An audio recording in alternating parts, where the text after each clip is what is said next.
अध्याय 1 संत वाणी भागवत तुलसीदास। जन्म सन 1532 ईस्वी, मृत्यु सन 1623 ईस्वी। उत्तर प्रदेश के बांदा जिले के राजापुर गांव में जन्मे तुलसीदास का बचपन अत्यंत कठिनाइयों में बीता। हिंदी साहित्य के भक्तिकाल के प्रमुख संत कवि तुलसीदास का जन्म उत्तर प्रदेश के बांदा जिले के राजापुर गांव में 1532 ईस्वी में हुआ था। इनके पिता का नाम आत्माराम तथा माता का नाम हुलसी था। इनका बचपन बड़ी कठिनाइयों में बीता। कष्टों के दौर से गुजरकर उन्होंने गुरु नरहरियानंद व शेष सनातन से शिक्षा ग्रहण की। गुरु नरहरियानंद ने बालक तुलसी का लालन पालन किया और शिक्षा दीक्षा की व्यवस्था की। वे अपनी पत्नी रत्नावली से अति स्नेह रखते थे, लेकिन एक दिन रत्नावली द्वारा उत्प्रेरित किए जाने पर उनके हृदय में राम प्रेम जागृत हो गया। लेकिन एक बार इनकी पत्नी रत्नावली की फटकार सुनकर इन्होंने गृह जीवन त्याग दिया और अपने आराध्य भगवान श्री राम की शरण में चले गए। इन्होंने अपना शेष जीवन काशी, चित्रकूट तथा अयोध्या में रहकर बिताया और श्री राम की भक्ति की। तुलसीदास की रचनाएं इस प्रकार है। तुलसीदास ने अवधी तथा ब्रज भाषा में कई ग्रंथों की रचना की। रामचरितमानस उनकी कीर्ति का आधार ग्रंथ है। अन्य प्रसिद्ध ग्रंथों में विनय पत्रिका, कवितावली, दोहावली, गीतावली, कृष्ण गीतावली, बरवे, रामायण तथा रामलला नहचु प्रमुख है। तुलसीदास के काव्य में समन्वय की भावना सर्वोपरि है। उन्होंने अपनी रचनाओं के माध्यम से आदर्श समाज की जो कल्पना प्रस्तुत की है वह कभी अप्रासंगिक नहीं हो सकती। तुलसी का काव्य भारतीय समाज का आदर्श पथ प्रदर्शक है। पुस्तक में संग्रहित तुलसी के दोहे मानवता की सीख देते हैं। काम क्रोधादि दुर्गुणों से दूर रहना चाहिए। मानव जीवन की सार्थकता परमार्थ में है। मनुष्य अच्छी संगत से अच्छा व बुरी संगति से बुरा बन जाता है। सबसे हिल मिलकर चलना चाहिए। वक्त प्रतिकूल हो तो मौन रहना श्रेयस्कर है। बुरे समय में धीरज, धर्म, विवेक, साहित्य, साहस, सत्यव्रत व परमात्मा में भरोसा रखना चाहिए। तुलसीदास के दोहे इस प्रकार है। काम क्रोध मद लोभ रत ग्रह सक दुख रूप, ते कीमी जानिया रघुपति मूड परे भवकूप।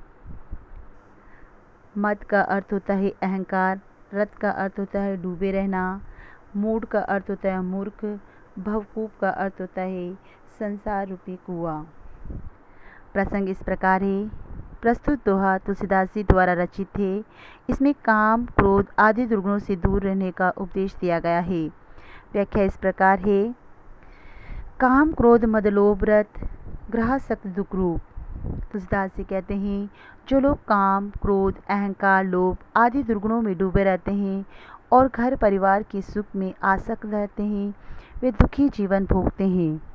ते कीमी जानिया रघुपति ही मूड परे भवकूप। ऐसे मूर्ख लोग संसार रूपी कुएं में पड़कर प्रभु श्री राम की भक्ति व महिमा से अपरिचित रहते हैं।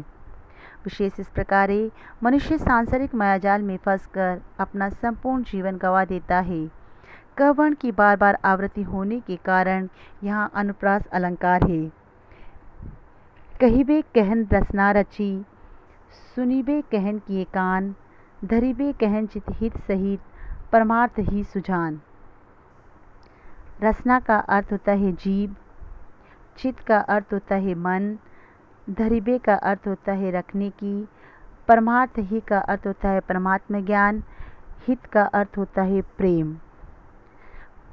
प्रसंग इस प्रकार है। ये दोहा तुलसीदास जी द्वारा रचित है। इस दोहे में लोकहित को अपनाने का संदेश दिया गया है। व्याख्या इस प्रकार है। कहिबे कहन रचना रची, सुनिबे कहन किए कान। तुलसीदास जी कहते हैं कि ईश्वर ने हमारे शरीर में कहने के लिए जीभ और सुनने के लिए कान दिए हैं। धरिबे कहन चित हित सहित, परमार्थ ही सुजान। इसी प्रकार लोकहित तथा परमात्मा ज्ञान के लिए मन बनाया है। इसलिए संत जन सदैव परमार्थ का चिंतन मनन करते हैं तथा उसी से प्रेम करते हैं। मनुष्य जीवन की सार्थकता परमार्थ में ही है। विशेष इस प्रकार मनुष्य को अपने ज्ञानेंद्रियों का सदुपयोग सांसारिक विषयों में न करके परमात्म आत्मज्ञान एवं हितकारी कार्यों में करना चाहिए। यह अनुप्रास अलंकार का प्रयोग किया गया है। तुलसी भलो सुसंग ते पहुँच कुसंगति सोय, नाव किंद्री तीर असी लोहे बिल्कु है लोही। पोच का अर्थ होता है बुरा, सोई का अर्थ होता है वही। किंद्री एक प्रकार की वीणा, असी होता है तलवार, लोहे का अर्थ होता है लोहा, बिल्कुहू का अर्थ होता है देखो, लोई का अर्थ होता है लोग। प्रसंग इस प्रकार है। प्रस्तुत दोहा तुलसीदास जी द्वारा रचित है। इसमें जैसी संगति है वैसा फल प्राप्त होता है। व्याख्या इस प्रकार है। तुलसी भलो सुसंग ते पहुँच कुसंगति सोय। तुलसीदास जी कहते हैं कि मनुष्य अच्छी संगति में रहने पर सद्गुणों से युक्त श्रेष्ठ मनुष्य बनता है, वही मनुष्य बुरी संगति पर रहने पर दुष्ट या बुरा व्यक्ति बनता है। नाव किंद्री तीर असी लोहे बिल्कु है लोही। जिस प्रकार लोहे का प्रयोग नाव और किंद्री वीणा बनाने में किया जाता है तो अच्छा लगता है, लेकिन वही लोहा बाण तलवार बनाने में किया जाता है तो हानिकारक होने के साथ प्रशंसा भी नहीं की जा सकती है। विशेष इस प्रकार है। यहाँ अनुप्रास अलंकार एवं ब्रज भाषा का प्रयोग किया गया है।